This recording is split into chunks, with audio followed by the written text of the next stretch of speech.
You're watching the Commissioner's Report. Welcome to the show. And as you can see, we're not at our usual location. We are out of the studio this morning. And Commissioner Dantzler is here today, and he's going to tell us where we are and what we're doing here. Thank you, Kevin. We're here at Draken International at Lakeland Linder Airport, and with us, our guest today is Lieutenant Colonel Jerry Kerby. He is Director of Flight Operations, that kind of the correct title, or some close to it for them. He's going to talk about what the operations do and a little bit more about their company. Lieutenant. Good morning. Thank you guys for coming out. It's Appreciate really you being good to be with you, Commissioner Kevin. I'm actually VP of Operations. VP, okay. And operations in Draken International encompasses all of the maintenance and logistics functions of the company, as well as I kind of take over the headquarters function as well, personnel and all those things that nobody else wants to do. But vital to the company's success, and we're happy to be able to base it here at Lakeland in Polk County and be part of this community and hopefully do our part to provide what we can here at Polk County. So why did you choose Lakeland, Polk County area? 2010 was the year that our jet team was formed, originally heavy metal jet team, then black diamond jet team. We were looking for a place to base it that would be convenient to do air shows. It is a 5 or 6 plane demonstration or formation aerobatic demonstration. And we sent out requests for quotes, requests for proposals from about 10 different airports across the country. And Lakeland, under the direction of Gene Conrad, our very astute and aggressive airport director here, we've done a great job with Lakeland. Basically put together a proposal we couldn't refuse. And it's got the runway length, it's got the hangar space. We have over 130,000 square feet of hangar space here that we have planes and people in. It's got the proximity to other military installations where we hope to service, like at Miami, up in Jacksonville. And it's got some pretty good flying weather here as well. So. But the location was very important to you for the success of the operation as well. It was. It was. Mainly because of the proximity to other military installations. Right. I mean, you probably got 4 or 5, where we can service from Lakeland itself. I can service jets out of Eglin Air Force Base. I can service jets out of Tyndall Air Force Base. Homestead, Miami, reserve unit down there, the Jacksonville Guard, as well as up in Georgia as well. So we could all do that, and I guess that probably deserves an explanation on what we do at Draken. Right. Is we are a contracted air services company that mainly provides adversary air to units in the military. So adversary air or aggressors have been a homegrown product of typically the Air Force and Navy. They have dedicated squadrons that are aggressors. One's based in Key West for the Navy. The main aggressor squadrons are based out of Nellis Air Force Base for the Air Force. And as the drawdown has happened over the last few years, one of the first squadrons to get shaved off has been the aggressor squadron. And that role has now been delegated to the active duty units. Right. So if they're playing the bad guys, they're doing less playing the good guys, and the training gets a little bit skewed to the wrong direction. So bring in a company like ours that can add airplanes to that mix, be adversary air, but not only that, but we can do it for 1/5 the cost to the taxpayers that they're having to pay on the active duty Air Force or Navy or Marines. In addition to that, we also provide our aircraft on a Marine Corps contract now that provides joint tactical air control training. So it's the guys on the ground calling in the airstrikes. We'll put our jets up in there for them to talk to our pilots and call us in on the airstrikes. And on the Marine contract, we're actually dropping live training munitions so they can see instantly the feedback of their efforts. Do you do any of that at Avon Park? Bombing range? We have done a small amount at Avon Park. We're hoping to do more, but our main contract that's providing that service is with the Marine Corps. Okay. And the ranges that we're utilizing are 29 Palms in California, as well as Cherry Point up in North Carolina. Okay. So where did the name Draken come from? Draken is, only significance of Draken is it's a kind of a cool name. Okay. At the time, we owned a J-35 Draken. It was built by Saab, and we owned it for a very short time. We couldn't support it because of some issues with one particular system of the airplane, so we sold it, but we liked the name so much, we decided to name this company after it. And it's not just here in the United States, you do business all over the world. That's why it's Draken International. We did, yeah. We purposely put that in the company because we felt like this was going to be a service that was going to be demanded all over the world. And that has happened. We have operations in France right now. We have 4 of our aircraft over there providing support for the French Navy. So we hope to expand more in maybe possibly Canada, possibly in South America, but mainly in Europe as the demand grows. We feel right now, though, that the demand in the U.S. is going to take over most of our space that we have currently, but we are expanding. We have over 70 aircraft in our company right now. The majority of those aircraft have come from New Zealand and the Czech Republic. So the aircraft that we're using for the backdrop of this segment today is a Czech Republic built L-159, and we have 21 of those aircraft. The A4 Skyhawks we use, the majority of those came from New Zealand, and like I said, we have more aircraft that we're looking for because we feel this is not only a business that we can certainly make money with, but it is a needed service for all of the military organizations to be able to utilize cost savings as well as just more training that they couldn't get on the active duty. And when they're flying against you, that's less time that they're flying against each other, so that puts less hours on our own planes. Correct. And extends the life of our aircraft. Well, just say, for example, last week we were at Luke Air Force Base supporting the F-35 mission there. We took 6 jets down from Nellis in Las Vegas, flew them down to Luke and Phoenix, and for the entire week all we did was support the F-35 mission. So you can probably say the F-35 mission, the aircraft itself is going to be upwards of $70,000 an hour to support that. Well, I'm flying it against an aircraft that is $7,000 to $8,000 an hour. Right. So the cost savings right there, just jumps off the table at you, and I can provide more airplanes. And I'm not doing F-35 the F-35, right, where I'm having to basically have an F-35 pilot with all of the wonderful systems he has on that aircraft now make it into an adversary aircraft. Right. It's just not effective training, and it's not the best use of funds for the military. Now, Draken has quite a few employees. Like, what are the type of people you guys employ? Well, we couldn't do any of this without quality maintainers. They are the backbone of our organization. We hire, they have to have an AMP, an airframe and power plant license to come here. The majority of them have prior military experience because they're working on prior military jets. And they've had a secret clearance, security clearance is required.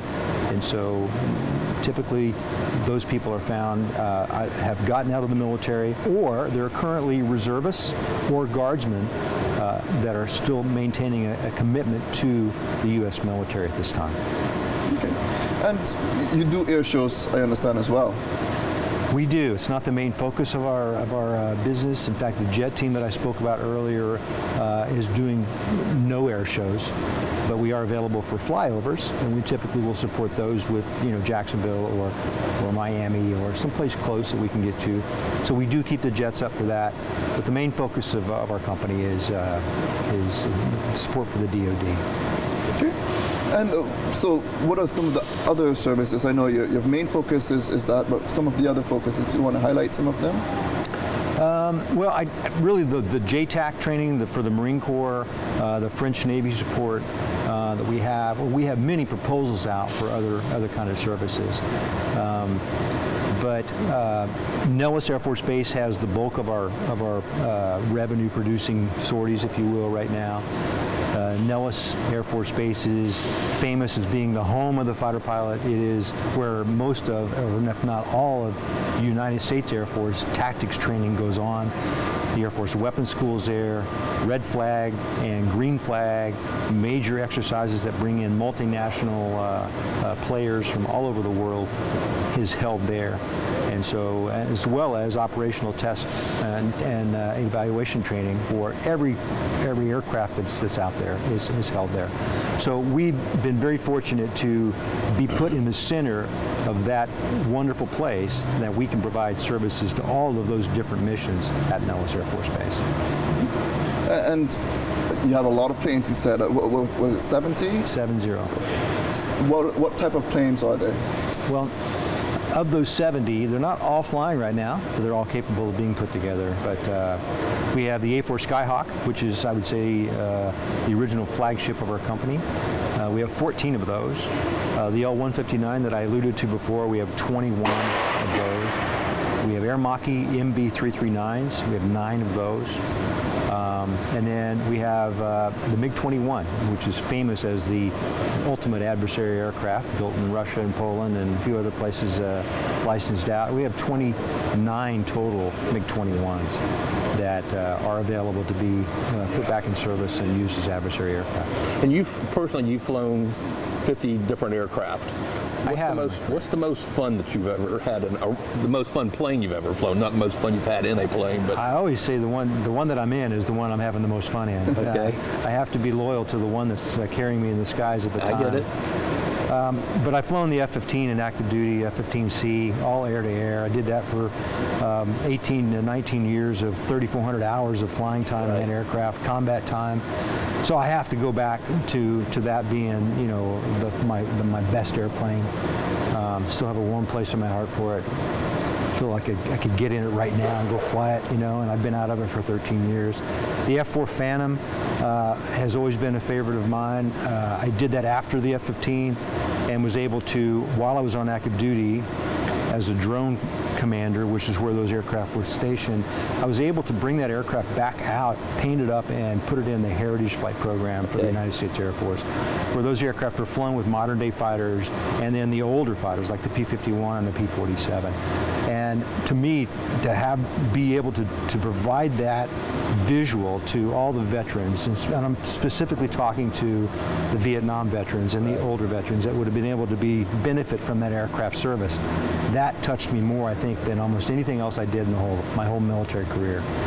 Being able to give back, because the Vietnam War was not a very thankless war to the veterans that actually served there. And it's not a little bit of dollars you guys have invested. I think it was something like $6.7 million over the span of about half a decade, I believe it was.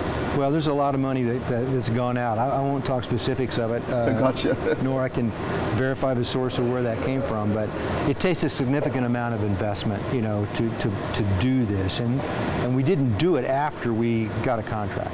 We did it in the hopes of getting a contract. Gotcha. It was the ultimate build it and they will come scenario for a company. We're fortunate to have the means to do that, and we're very hopeful that it will pay off in the future. We're seeing signs of that. There's light at the end of the tunnel. The dream may come true after all, and we're certainly hopeful for that. We're a very frugal company. For the amount of aircraft we have relatively few people that do it. We're keeping it as lean as absolutely possible, so we can weather the good times and the bad times for the company. It's a classic example of entrepreneurism. They had an idea, they put together the capital, they massage the idea, and they're putting it into action. They're trying to make it work, and I wish them all the success here in Lakeland and all across the world, and it's exciting to have them here. Wonderful. Well, it's good to see your facility. Thanks for allowing us to have a chance to have a look at Draken International. Commissioner, any final thoughts? Just happy to be here. We're glad you're here. I want to get you to move here. I'm not going to stop till I do, but I know you and your wife are happy over in the Tampa area, but we are very happy that Draken is here and appreciate what you do for us. Thank you, Commissioner. Thank you, Kevin. Appreciate it. And with that, we end this portion of the Commissioner's Report, but stay tuned. We have more coming up right after this.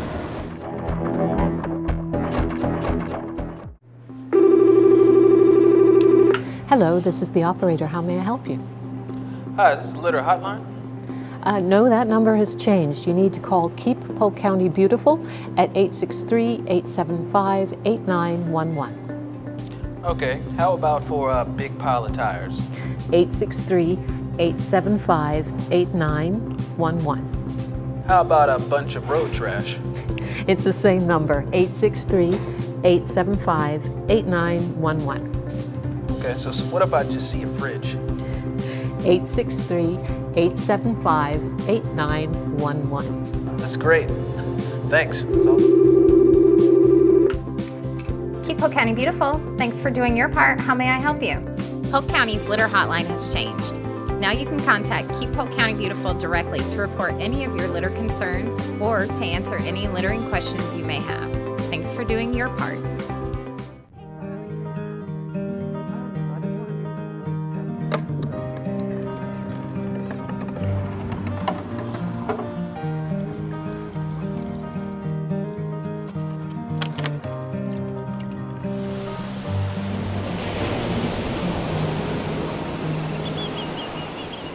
I'm doing my part. Are you doing yours?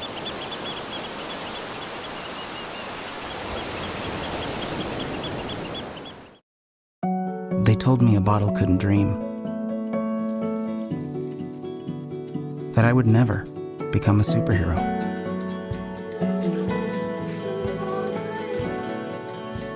But I learned how to fly. Just to come back in a new disguise. And be the hero that I've always wanted to be.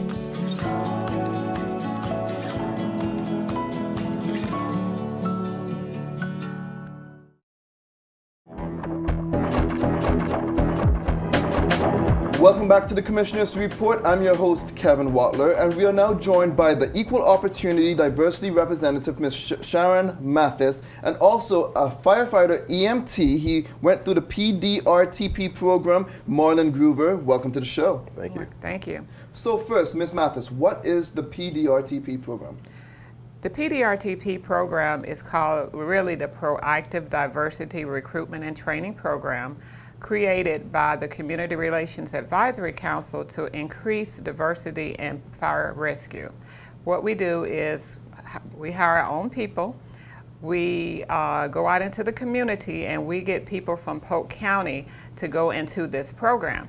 This program is designed to pay for their tuition, their books, and also give them a stipend for working on a 40-hour work week. These employees, our county employees, are given benefits, full benefits to be in this program. They don't have to worry about a job. Once they complete, they already have a job. Oh, so it has a lot of benefits with it. And tell me about your experience going through the program.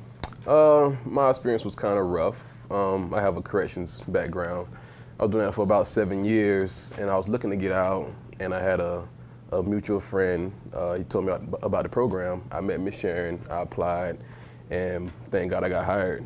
And I took a significant pay cut, about $7 pay cut, but it's the best thing I did in my life. I had to get a second job to help provide for me and my family, but it was totally worth it. Just from working on the field now, it's guys, the hiring process is different. First they'll hire you as a part-timer, and Lord knows how long you're gonna be a part-timer. You might be a part-timer 2 or 3 years, and then you may get transferred over to the fire side. But I mean, we go to school and we out of school and we got a full-time job. So it's definitely beneficial. And I know like the county does pay for the schooling, which is pretty cool. Yeah, they pay for the school, they pay for EMR first, then we go to EMT and then fire. And just fire school alone, I believe it's about $3 or $4 grand, and then you gotta get the bunker gear, which may be another $5 grand or so. So I mean, I couldn't have done it without it. Mm-hmm. Would you have become an EMT firefighter if this program was not offered? I mean, I'm a very self-motivating guy, so I'm sure, and at that point I was fed up with the Department of Corrections. I mean, nothing bad about the corrections, but it's just not what I wanted to do. I want to be a firefighter my whole life. So there would have been a means of me getting there, but I just see the road that they're going down, and I'm blessed to be on the path that they gave me. And Ms. Mathis, why was this whole entire program established? The program was established, like I said before, the Community Relations Advisory Council saw a need by 10 years ago that minorities was limited in fire rescue. So they decided to design a program to have their own Polk County people become firefighters. So a group of us went to Alachua County. They were the only other county in the state of Florida that had a similar program. Once coming back up under former Commissioner Jack Myers, he took it before the Board of County Commissioners, and they bought into the program, and that's how the program was created. And remind me, what are some of those benefits for those who go through the program? Benefits are paid tuition at Polk State College. Also, you get your uniforms. They get free uniforms. They also get a uniform stipend twice a year to have their uniforms clean. They get paid $10.35 an hour now currently on a 40-hour work week. They are in the Florida retirement system. They earn vacation time, sick time, which they can use. Not like a normal job. They're regular county employees. So they get all the benefits that the county have to offer to normal employees. They get those. The hardest part of this job is coming to work 8 to 4:30 and studying. Okay, they have to go to class maybe 2 days a week when they're in EMR or EMT. They have to complete their ride time, but the county allow them to do that on those 40 hours a week, and they have to do weekends. Once they get in fire school, that's challenging. That's a 4 10-hour day, Monday through Thursday, 7 a.m. to 5:30 p.m. Sometimes they have to work 5 10-hour days or 6 10-hour days, whatever schedule is at the fire school. But again, the county is paying them $10.35 an hour on a 40-hour work week. They pay for the bunker gear. They pay for their tuition, so they don't have to buy anything. They don't even have to buy T-shirts. They don't even have to buy their books. So what program or what can give you all of those great benefits to learn and have a career, not just a job, but a career? Perfect. And you said you had some challenges. Let's get a little personal and let's hear about some of those challenges. You know, I have a daughter, and I had my financial situation based upon my salary from the Department of Corrections. And when I did that, it's just taking a leap of faith. I mean, I didn't know how I was going to do it. I just knew what I wanted to do, and I knew wasn't anything going to stop me. So just trying to finagle and try to make an extra buck here and there. But thank God, like Miss Sharon said, they pay you to study. So that's one obstacle that, you know, I was already done with. You know, I just come here Monday through Friday, and I made good use of my time. I cracked my book open and I read all day, and I got A's in my classes, you know, and then that gave me the time to get off work from here and go maybe cut a yard or two, or I was serving at a restaurant as well, or, you know, moving some furniture with a friend or whatever. Like, I had time to do that because I already had my studying done, so. And you know, some people say, well, okay, it's a pay cut, but really is it? Because you got maybe better benefits. And again, it's just one of those things that you have a career now, something that you are very passionate about. Exactly. And speaking of your passion, what's it like working in EMS? It's the best thing in the world. The worst thing about it is getting those late morning calls. I'm just getting off shift, and we had 3 calls after midnight. And when you get off the bed, it's kind of rough, but once you get on scene, you see someone needs your help, then you just snap right into hero mode, I guess.